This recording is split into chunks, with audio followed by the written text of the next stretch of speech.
Hello बच्चों, चलिए इस लेक्चर में हम मॉडर्न हिस्ट्री का जितने भी आपके कमीशंस आ चुके हैं, जो एग्ज़ाम्स में आ चुके हैं कमीशंस, यूपीएससी के प्रीवियस ईयर से मैंने पिकअप करा है इसको। और इसमें कुछ और भी चीज़ें मैंने ऐड किया है जो संभवतः आने वाले एग्ज़ाम्स में पूछे जा सकते हैं। ठीक है, तो देखते हैं क्या क्या कमिटीज़ है। तो पहला कमिटी जो है चार्ले वुड डिस्पैच कमिटी है, जो कि 1854 में बनाया गया था in order to improve the system of education. तो आपको ध्यान पे रखना है, सबसे पहली बात जो वुड डिस्पैच कमेटी बनी थी वो एजुकेशंस के लिए बनी थी। सबसे पहला बात ये याद रखना है, ठीक है। उसके बाद promotion of western education, mainly western education के लिए बना था। लेकिन यहाँ पे एक अच्छा बात क्या था कि इन्होंने एलिमेंट्री स्कूलिंग मीडियम के लिए वर्नाकुलर लैंग्वेज रखा था। मतलब जो हमारी लोकल लैंग्वेज है उसमें उन्होंने बोला था कि जो भी प्राइमरी एजुकेशन एलिमेंट्री स्कूल है उसमें वर्नाकुलर रखा जाए, और जितने भी हायर एजुकेशन है उसमें इंग्लिश लैंग्वेज रखा जाए। तो इस तरह से हम कह सकते हैं कि जो वुड डिस्पैच था वो कहीं ना कहीं न्यूट्रल बैकग्राउंड का बनाया गया था, so that Indian education, Indian language का भी बातें यहाँ पे की गई है। ठीक है, उसके बाद है हंटर कमीशन जो 1882 में बना था दोस्तों। तो आप ईयर भी याद रखोगे, एक क्रॉनिकल ऑर्डर में ईयर मैंने रखा है यहाँ पे। ठीक है, commission appointed by the viceroy Lord Ripon, उस समय के जो लॉर्ड रिपन थे वाइस राय, उस समय ये हंटर कमीशन बनाया गया था। और आप देखो 1882 है, इसका मतलब क्या है, ये समहाउ कुछ ना कुछ कांग्रेस जो बनी थी 1885 के उसके आसपास का टाइम है। तो ये भी आप कोरिलेट कर सकते हो। और जब कांग्रेस बनी थी, ठीक है, उस समय में कौन थे, उस समय में इंडिया के वायसराय कौन थे, ये आप याद यहाँ से कर लो। ठीक है, तो आप ये आपका क्वेश्चन है, कमेंट सेक्शन में कमेंट कीजिए कि उस समय में वायसराय कौन था। ठीक है, चलिए इसका ऑब्जेक्टिव क्या था कि to look into the complaints of the non implementation of the Wood Despatch in of 1854।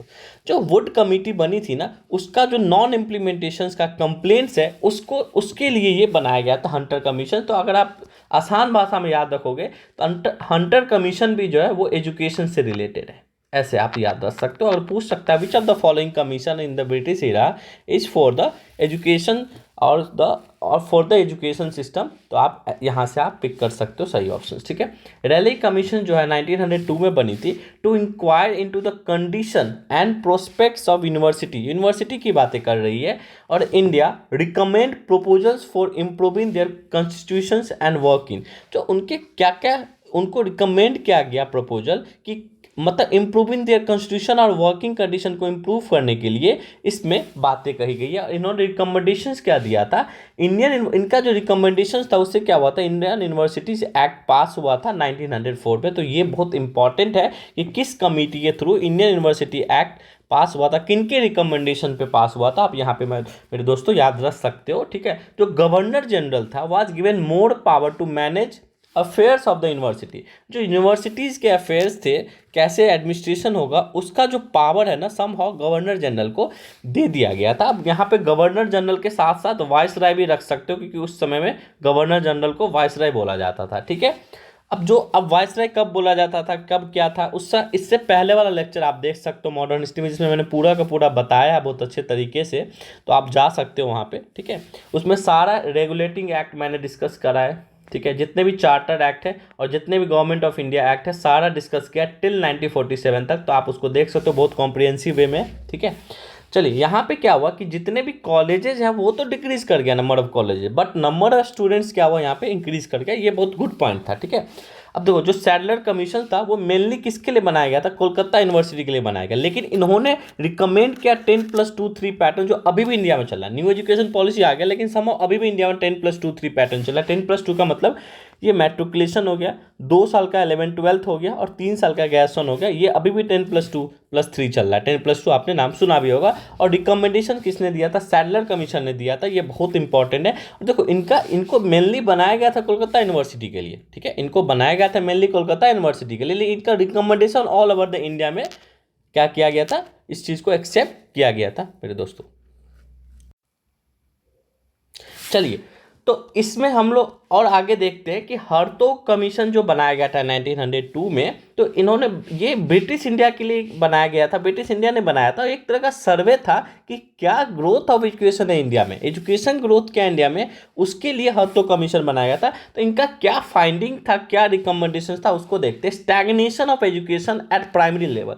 Stagnation मतलब होता है कोई भी चीज़ अगर स्थिरता आ जाती है, रुकावट आ जाती है, स्लो हो जाता है, उसको हम स्टैग्नेशन बोलते हैं। इकोनॉमिक्स का बहुत अच्छा टर्म है स्टैग्नेशन, आप जानते होंगे। और अगर एजुकेशन में आया हुआ stagnation of education at primary level में स्टैग्नेशन हो गया, तो आप देख सकते हो कि हार्तोग कमीशन भी एजुकेशन के बारे में बातें कर रहा था।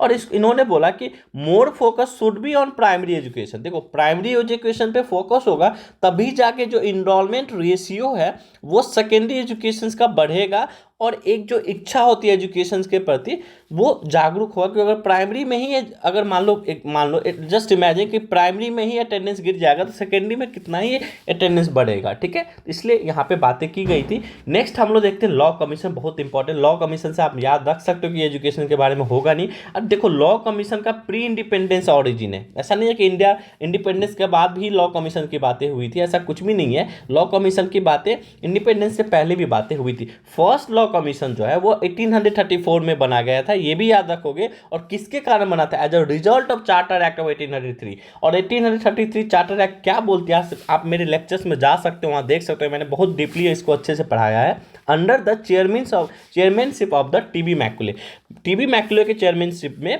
फर्स्ट लॉ कमीशन बनाया गया था as a result of the charter act of 1833। ठीक है, तो first commission recommendation resulted in the codification of the penal code and the criminal procedure code. जितने भी आप देखोगे इसके कारण क्या हुआ, जो पेनल कोड है वो बनाया गया था, और सीआरपीसी जो आप बोलते हो क्रिमिनल प्रोसीजर कोड, वो भी बना था। सम इंडियन पेनल कोड इसको आप बोल सकते हो, इसको आप आईपीसी बोलते हो, और इसको आप बोल सकते हो सीआरपीसी। ठीक है, तो इनके रिकमेंडेशन के फर्स्ट लॉ कमीशन के रिकमेंडेशन से इस चीज़ को स्टार्ट किया गया था, जिसके किसके अंडर में चेयरमैनशिप था, तो टीबी मैकुले में, as a result of the charter act of 1833।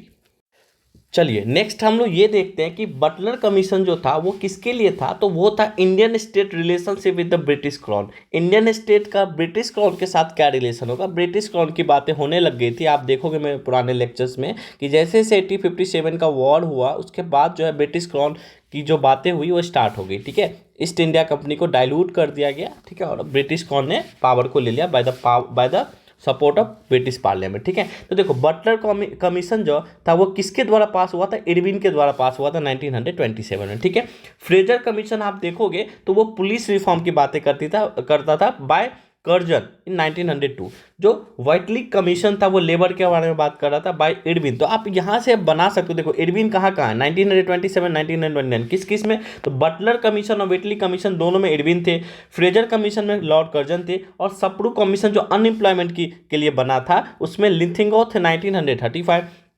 उसके बाद केलफील्ड कमीशन जो था वो आर्मी के लिए था, वो भी लिथिंगो 1939 में था। तो आप यहाँ से ये देख रहे हो कि ये कमीशन बहुत इंपॉर्टेंट है, क्योंकि प्रीवियसली एग्जाम से पूछे जा सकते हैं और पूछे जा सकते हैं और पूछे गए हैं। तो आप यहाँ से एक बहुत कॉम्प्रिहेंसिव में याद रख सकते हो कि फ्रेजर कमीशन किसके लिए बनाया गया था। पहला स्टेप तो पुलिस रिफॉर्म के लिए बनाया गया था। उसके बाद आप याद रखो कि इस टाइम में कौन थे वाइसराय इंडिया के, तो ऐसे आप याद रख सकते हो। व्हाइटली कमीशन किसके लिए था, लेबर के लिए, सप्रू अनएम्प्लॉयमेंट, कैलिफाइड, इसको कोई भी मिनोमिक्स बना के आप याद कर लो। ठीक है, अब देखते हैं लॉर्ड रिपन। देखो Lord Ripon remain in Indian viceroy from 1800 to 1834। तो जो आप देखो फॉर्मेशन ऑफ कांग्रेस से पहले तो लॉर्ड रिपन जो थे वही थे इंडिया के वाइसराय। ठीक है, चलो वो हम अलग से लेक्चर लाएंगे कैसे इंडियन नेशनल कांग्रेस बना। ठीक है, इनका क्या कंट्रीब्यूशन था कि इनके समय में vernacular press act was repeal कर दिया गया था। ठीक है, उसके बाद आप देखोगे एक रेजोल्यूशन पास हुआ 1882 में, और set of the institution of the local self government. तो इन्होंने लोकल सेल्फ गवर्नमेंट का एस्टैब्लिशमेंट किया। इनमें इनका बहुत बड़ा हाथ था, ये मतलब इन्होंने डिसेंट्रलाइज कर दिया पावर को, इन्होंने पावर को डिसेंट्रलाइज कर दिया। बहुत बड़ी बात है पावर को डिसेंट्रलाइज कर देना। ठीक है, मतलब अब क्या होगा, लोकल सेल्फ गवर्नमेंट बनेगा और पंचायत वाली बातें स्टार्ट हो गई थी। ठीक है, अब देखो उसके बाद आप देखोगे इनके टाइम में हंटर कमीशन 1882 में बना, तो for the purpose of education reform, ये हमने पीछे भी देख लिया। Age of entry of civil services was once again raise to 21, मतलब 21 साल कर दिया गया एंट्री के लिए। मतलब आपका कम से कम 21 साल होना चाहिए, तभी आप सिविल सर्विस का एग्जाम दे सकते हो। फर्स्ट फैक्ट्री एक्ट जो हुआ इन्हीं के रीजन में पास हुआ था। देखो इनके रीजन में आप देखोगे तो इल्बर्ट बिल पास हुआ जो बहुत मतलब रखता है, अभी नीचे हम लोग पढ़ेंगे। और इन्होंने कॉम्प्रोमाइज, सेवरली कॉम्प्रोमाइज स्टेट, अभी बात करेंगे नीचे में। Vernacular press act which was pass by his presidents Lord Lytton in 1878, इनके पहले वालों ने पास किया था वर्नाकुलर प्रेस एक्ट, ठीक है। इसको इनके रीजन में रिपील कर दिया गया। He was the founder of the local government, इनको founder of the local government बात बोला जाता है क्योंकि इनके टाइम में लोकल सेल्फ गवर्नमेंट की बातें हुआ, तो formally called Ripon the God, Ripon the good, ठीक है। तो आप यहाँ से ये याद रख सकते हो। अब देखते हैं इल्बर्ट बिल क्या था, बहुत इंपॉर्टेंट है, ये एग्जाम में आ चुके हैं और आएंगे ही आएंगे आगे भी, ठीक है। इन्होंने क्या किया, Ripon to remove the racial discrimination in the judicial process. देखो एक चीज आप ध्यान रखो, मैं अलग से बताना चाहता हूँ, कोई टॉपिक अगर एग्जाम में पूछ लिया गया है, ठीक है, तो ऐसा नहीं है कि वही चीज फिर से पूछा जाएगा, एक लेयर नीचे जाके एग्जामिनेशन में क्वेश्चन पूछा जाता है। अगर मान लो इस बार आपसे पूछ लिया गया, लेट्स इमेजिन कि मान लो जैसे बटलर कमीशन था तो वो किस पर्पस के लिए बनाया गया था, तो उसके बाद ये पूछ लिया जाएगा कि उनके समय में कौन थे वायसराय, ठीक है। उसके बाद पूछ लिया जाएगा कि बटलर कमीशंस का मतलब रिकमेंडेशंस क्या था, मतलब एक एक लेयर आप समझ लो टफ बनाता जाएगा। ऐसा नहीं कि जो पूछ लिया गया वही पूछेगा। लोग जो बोलते हैं कि क्वेश्चंस रिपीट होते हैं, तो क्वेश्चंस के टॉपिक्स रिपीट होते हैं, क्वेश्चंस की चीज़ें रिपीट होती है, ठीक है। चलो अब देखते हैं कि इल्बर्ट बिल किसके लिए था। कि इन्होंने क्या करा था कि इन्होंने रेशियल डिस्क्रिमिनेशन को खत्म कर दिया था। मतलब जो भी अगर मान लो अगर कोई यूरोपियन है, ठीक है, तो उनका जो उनके सामने जो जज होंगे, जो उनके खिलाफ जजमेंट देंगे, ठीक है, फेवर या खिलाफ जो भी कह लो, वो हमेशा पहले यूरोपियन जज होते थे, पहले यूरोपियन जज होते थे। लेकिन इन्होंने क्या किया, ऐसा बिल इंट्रोड्यूस कर दिया कि यूरोपियन को सजा अब इंडियन जज भी सुना सकते हैं। तो ये एक तरह से क्या हुआ ना, डिस्क्रिमिनेशन को खत्म करने। लेकिन इसका बहुत ज़्यादा अपोज हुआ, ठीक है, इनका बहुत ज़्यादा अपोज हुआ। Prior to this only English जज can hear the cases pertaining to the British national. जितने भी ब्रिटिश नेशनल था, इस एक्ट से पहले, इस बिल से पहले इंग्लिश जज ही उनको हियर कर सकता है, ठीक है। Ilbert bill aim to remove the discrimination. ये डिस्क्रिमिनेशन था ना, अरे भाई जो भी क्रिमिनल्स है उसको तो कोई भी जज सुन सकता है ना, ऐसा थोड़ा कि मतलब ब्रिटिश और यूरोपियन जज ही सुने। तो इसको उन्होंने खत्म करा, ठीक है। This bill face a severe opposition and provisions were diluted. Now British national can be try by the both Indian जज। However the defendant propose the right to appeal against in order to superior bench compromise not less than half of the European. देखो हुआ क्या कि इनको बहुत ज़्यादा opposition मिला, तो हुआ क्या कि इस चीज़ को डायलूट कर दिया गया और बोला गया कि अगर मान लो दोनों सुना दिया, तो इसमें बोला गया कि अगर वो चाहे तो सुपीरियर बेंच पे जा सकता है और उनका जो अपील है वो not less than half of the European जजेस के थ्रू किया जाएगा, ठीक है। इस लाइन को आप एक दो बार पढ़ो, ठीक है, उससे आपको समझ में आ जाएगा ये लाइन क्या कहना चाहता है। मेनली अगर आप देखोगे तो इल्बर्ट बिल का अगर एक कंक्लूजन देखोगे तो इन्होंने रेशियल डिस्क्रिमिनेशन को खत्म करने का कोशिश किया, समहाउ कोशिश किया, लेकिन इसलिए नहीं हुआ कि कोई भी यूरोपियन या कोई भी मतलब जो भी ब्रिटिशर्स थे इस इंडिया कंपनी के उस समय के, वो कभी नहीं चाहेंगे ऐसा हो, क्योंकि उनका पोजीशन वहां पे फिर कम हो जाएगा, ठीक है। तो इल्बर्ट बिल थोड़ा ना थोड़ा इंडियन के फेवर में थे, इसलिए उन्होंने ऐसा बिल पास किया, ठीक है। Thank you everyone for watching me, ठीक है। ऐसे ही लेक्चर्स आते रहेंगे। अभी कुछ दिन में, एक दो दिन में मैं जो भी आपके पॉलिटिकल लेक्चर्स हैं वो भी डालूंगा। ऐसे मॉडर्न हिस्ट्री के भी आएंगे, फिर बीच में इन्वायरमेंट के भी आएंगे। जो भी ऐसे सेलेक्टेड टॉपिक्स हैं, मैं कुछ ऐसा पढ़ा रहा हूँ कि ऐसे टॉपिक जो डेफिनेटली एग्जाम में देखे गए, मतलब हाई स्कोरिंग टॉपिक जो है वही मैं लेके आ रहा हूँ, सो दैट आप एक थोड़ा कम समय में एक अच्छा एज ला सकते हो एग्जामिनेशन में। मेरा यही पॉइंट ऑफ व्यू है। बाकी आप बहुत जगह से पढ़ रहे होगे, थोड़ा हमारा देखो तो आपको ये दिखेगा कि एग्जाम से पूछे गए क्वेश्चन है और एग्जाम में पूछे गए टॉपिक्स है, डेफिनेटली आपको एक एक्स्ट्रा एज देगा। Thank you everyone.